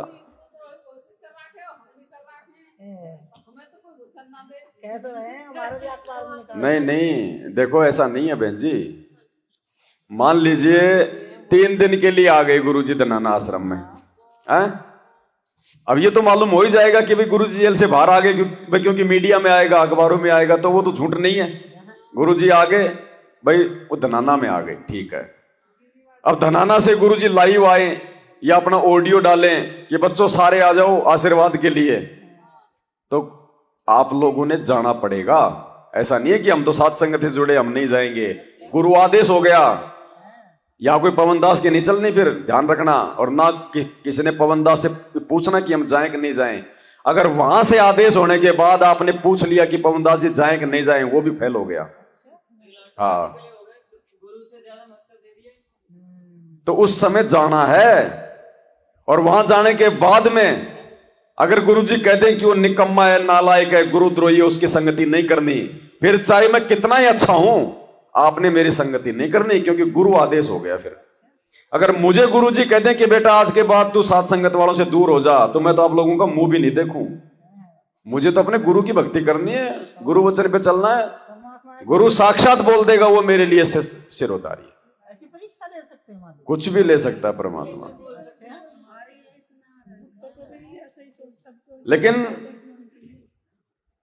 मतलब द्वेष नहीं करना। जैसे मैनेजमेंट वाले राग द्वेष कर रहे हैं ना, ठीक है आपको आदेश हो गया कि भाई वो पवन दास के संपर्क में मत रहना बेटो, नहीं तो तुम्हारा नाम खंड हो जाएगा। तो गुरु का आदेश प्रथम है, आप लोगों ने सौपन में भी मेरी शकल नहीं देखनी, लेकिन मेरे से द्वेष भी नहीं रखना। कहीं मिल जाऊं तो झुक के आराम से प्यार प्रेम से सत्साहिब करो, आओ भगत जी, मतलब जो है चाय पानी पियो, जलपान पियो, जो भी है। और जब तक गुरुजी ना कहें कि भाई मुझे भोग लगाना बंद कर दो, जब तक गुरुजी ना कह दें तब तक आपने भोग भी लगाना है, सारे काम करने, क्योंकि परीक्षा है वो अगर ऐसा होगा तो मैनेजमेंट वाले सारी बातें बताएंगे गुरुजी को कि गुरुजी ऐसा कर रहे हैं, वैसा कर रहे हैं, ये कर दिया, वो कर दिया। अच्छा ले भाई बंद करो रे भोग भाग लगाना, किस मूर्ख ने बता दिया तुम्हें? भगवान को भोग लगाओ। अब भगवान कौन?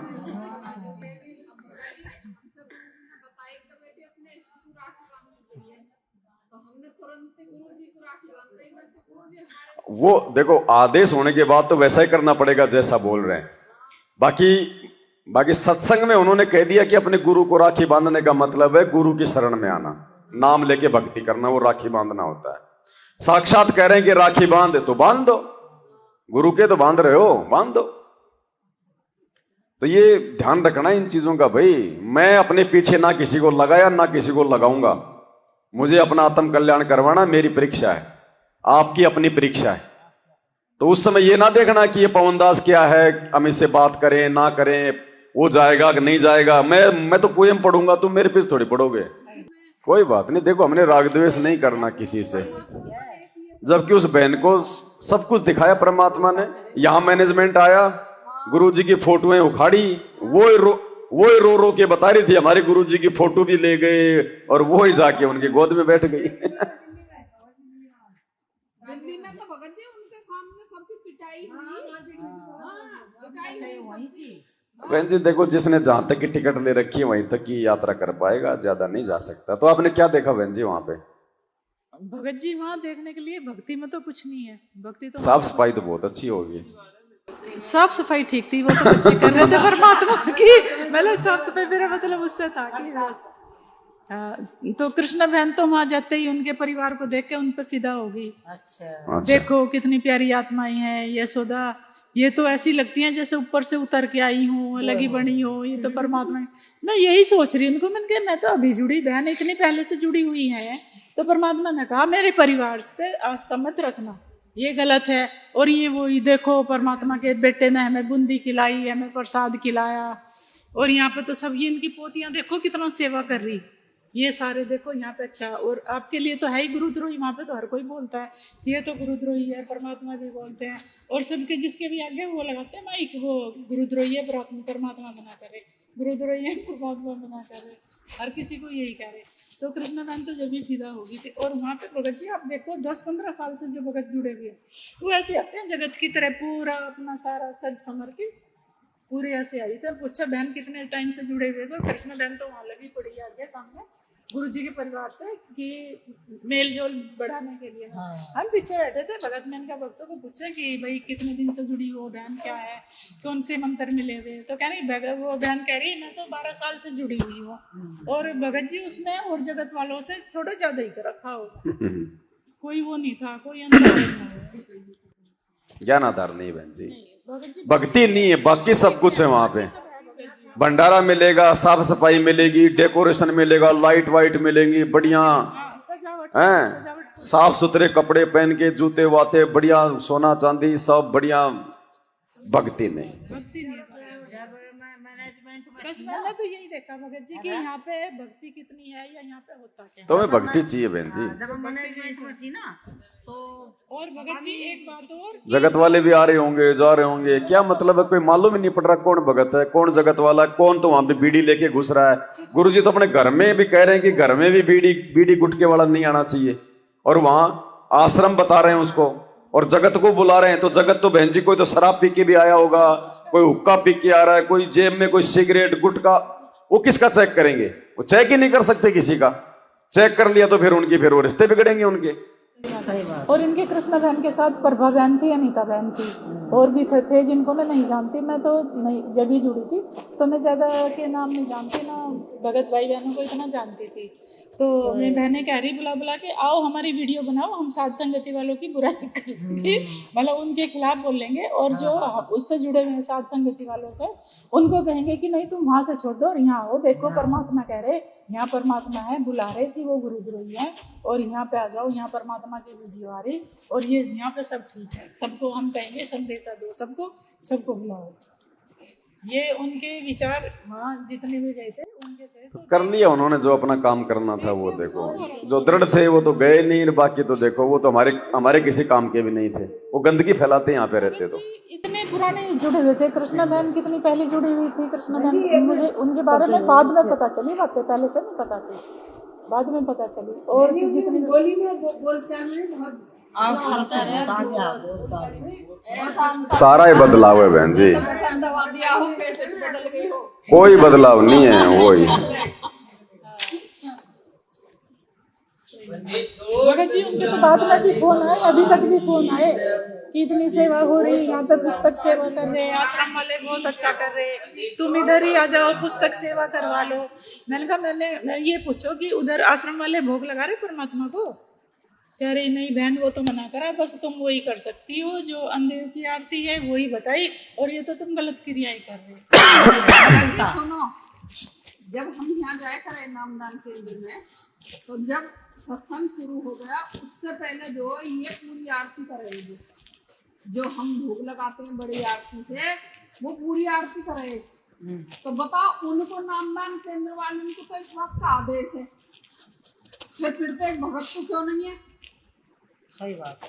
परमात्मा ऐसा भेदभाव करेंगे कि जहाँ नामदान केंद्र है वहाँ तो वो आरती होगी, और भगत के यहाँ नहीं होगी। हाँ वो तो सारी अब ये तो भक्त सोचो, भक्तों ने सोचना है। ये तो आरती मैंने हुई सुनी। पहले मैंने भी वही सुनी थी पूरी आरती, परमात्मा ने जो है ना सुनाया था, जब पता नहीं गरीबदास जी का था। तो वो तो करते हैं ना आश्रमों में, जब भी प्रोग्राम होता है तो भोग तो लगता ही है, लेकिन वो लगाते हैं दाढ़ी मूछ वाले को। भोग की आरती तो होती है लेकिन वो दाढ़ी मूछ वाले को लगाते हैं। एक जो मंजू और एक जो बड़ी बहन उनकी, और ये सब आए हुए थे। तो मेरी मुझे इस भोग की आरती की पता ना चली, पहले ना पता चली। हम गाजियाबाद चले गए, अब हम यहाँ से जैसे सामान लेके गए तो शाम हो गई हमें। अब हमने ऐसा ही सामान छोड़ दिया, खाना बना के हमने खा लिया, भोग न लगाया परमात्मा का, क्योंकि जब कोई जाना ही ना। तो भगत जी रात को जो 2-3 बार ऐसा हुआ जैसे हार्ट अटैक हो जाएगा मेरे, 2-3 बार। तो मैंने परमात्मा से माफी मांगी, मैं परमात्मा क्या बात हो गई है। पता तो नहीं था, हमें पता ही ना भगत जी, जब कोई जाने ही ना भोग लगाना।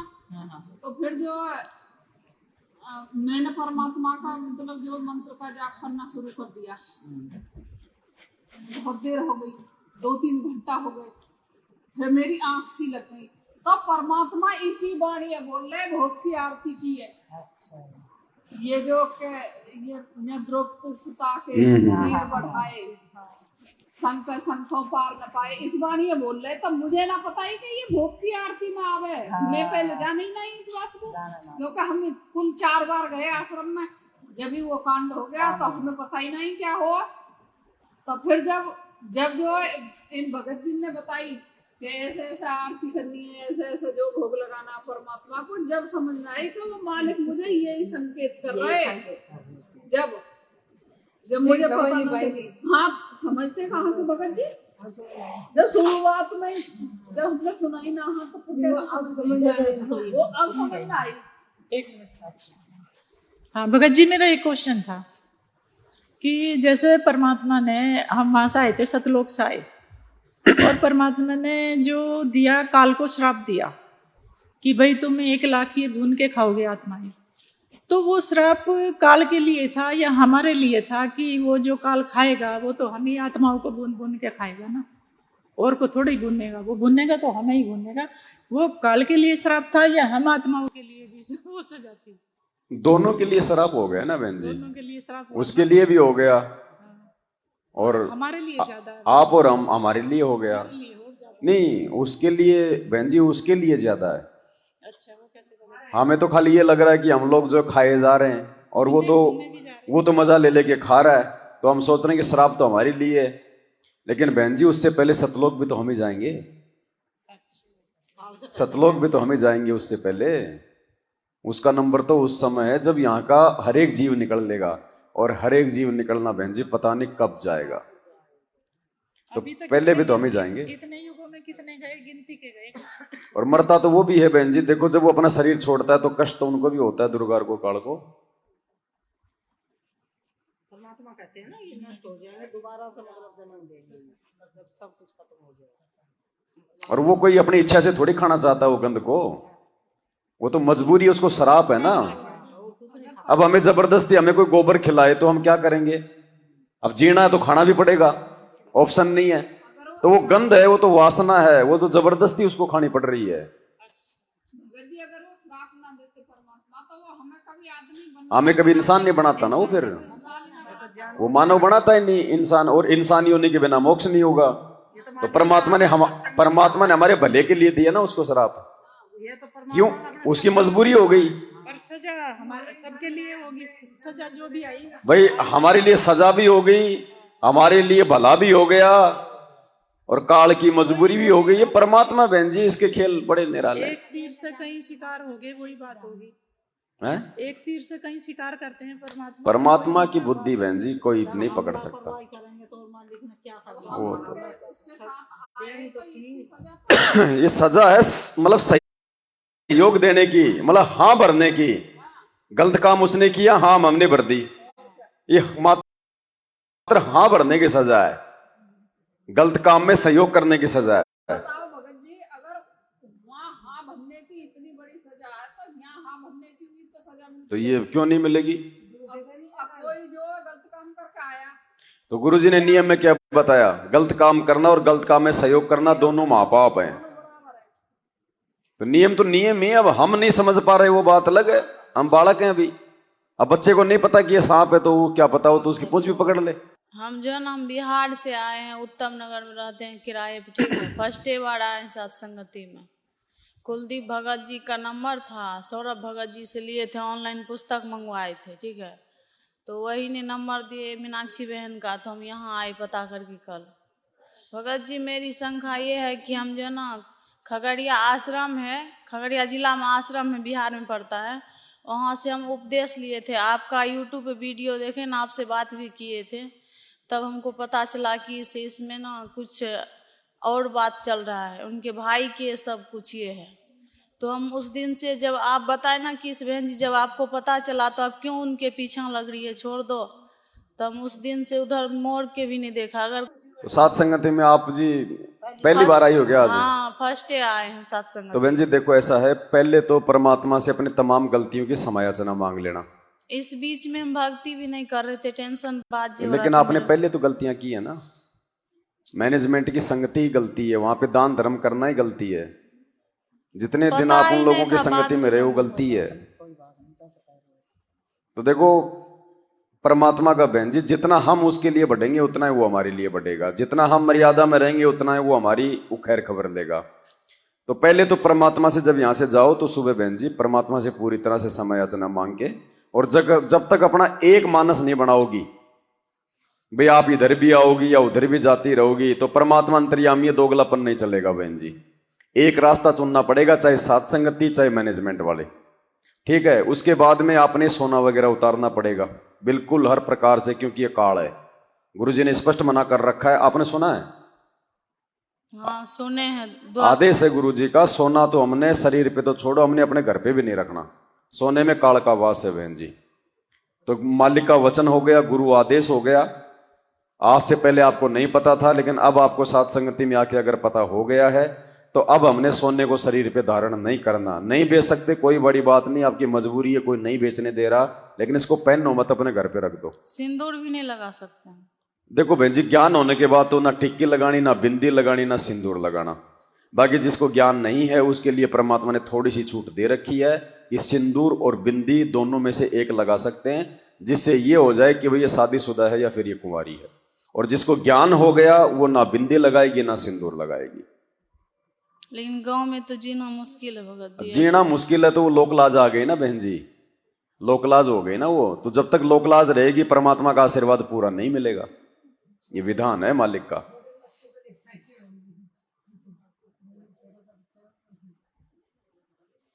तो उतार लेंगे, क्या करेंगे भगत जी। भक्ति करनी है तो देखो ये सारी भक्ति करनी है तो उतारना पड़ेगा ना। डॉक्टर है, डॉक्टर बताता है अपने। देखो बहन जी, ज्ञान इसलिए तो दिया परमात्मा ने। ये चीजें ज्ञान से छूटेंगी, हिम्मत ज्ञान से आएगी।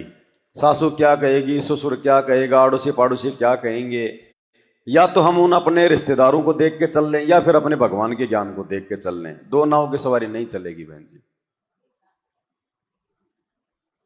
मालिक कहते हैं जितना मीठा डाल बोली वो जितना गुड़ डालोगे उतना ही मीठा होगा। तो भगत जी एक दिन स्वप्न में देखे थे, गुरु जी हमको आए, हम उसको प्रणाम किए। एक बच्चा है मेरे गोद में, हमको 5 किलो चावल दिए, सफेद वाला, इसको कच्चा चावल बोलते हैं। चावल दे दिए उसको, फिर गए हम प्रणाम करने, तो उठ के बैठ के सोचे इसको कैसे पता चल गया कि हम प्रणाम करने आते हैं, पहले देखे थे।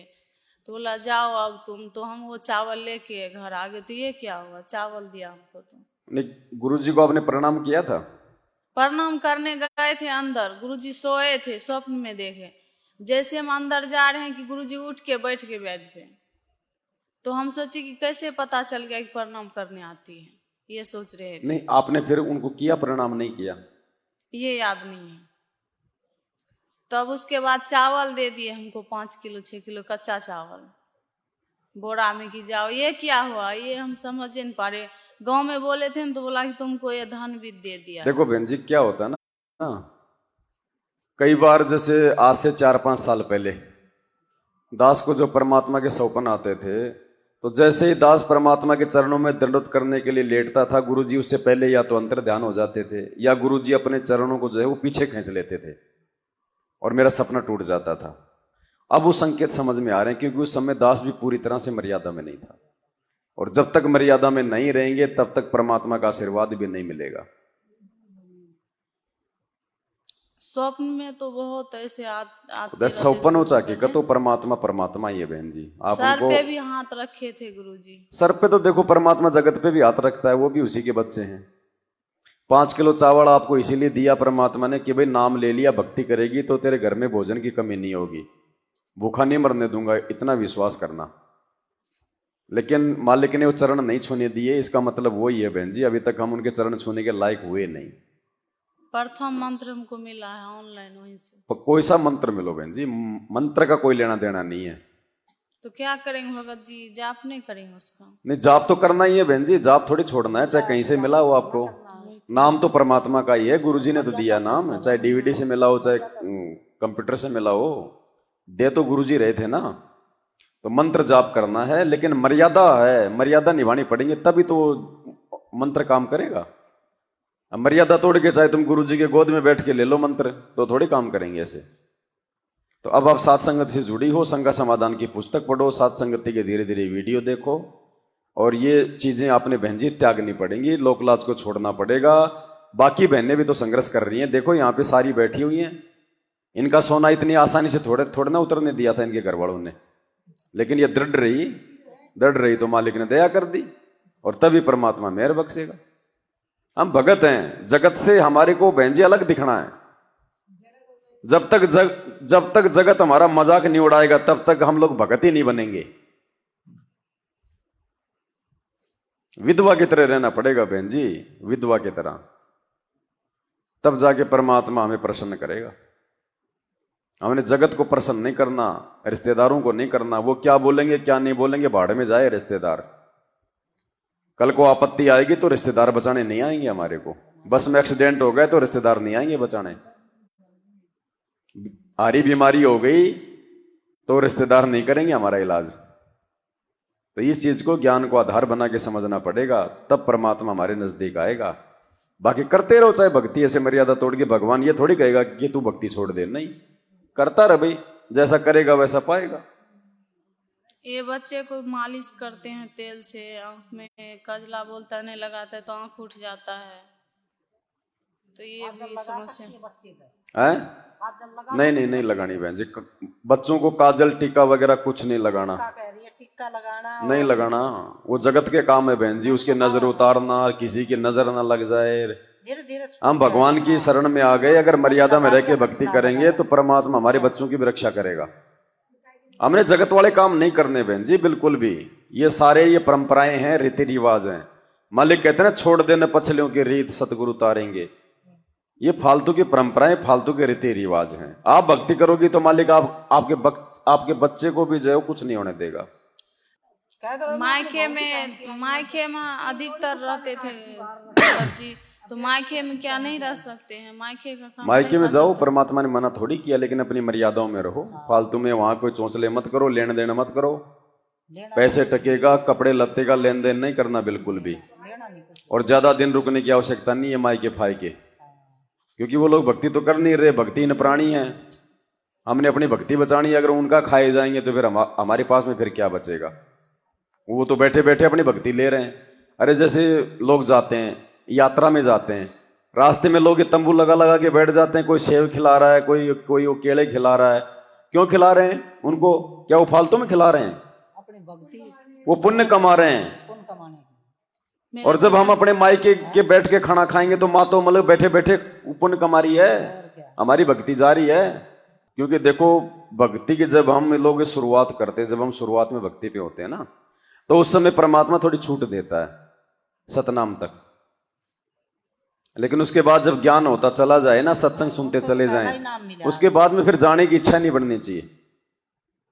पता होने के बाद में अगर जाएंगे तो फिर तो दिक्कत होनी शुरू हो जाएगी। 1 साल हो गया उनको, 1 वर्ष हो गया, 1 वर्ष से सत्संग। देखो, इसमें समय की कोई वो नहीं है बहन जी, इसमें समय का कुछ नहीं है। अगर ज्ञान आपको यदि पहले हो जाए उन मर्यादाओं का, तो आपने उसी दिन से मर्यादा निभानी शुरू कर देनी है। जरूरी नहीं कि मुझे सतनाम मिलेगा तब मैं सतनाम के नियम निभाऊंगा। अगर प्रथम नाम में हो और सत्संग आपने ज्यादा सुन लिए और ज्ञान हो गया, तो सारी मर्यादा निभानी है। सतनाम का इंतजार नहीं करना, वो किसी काम के लिए। उसका कोई मतलब ना बचा।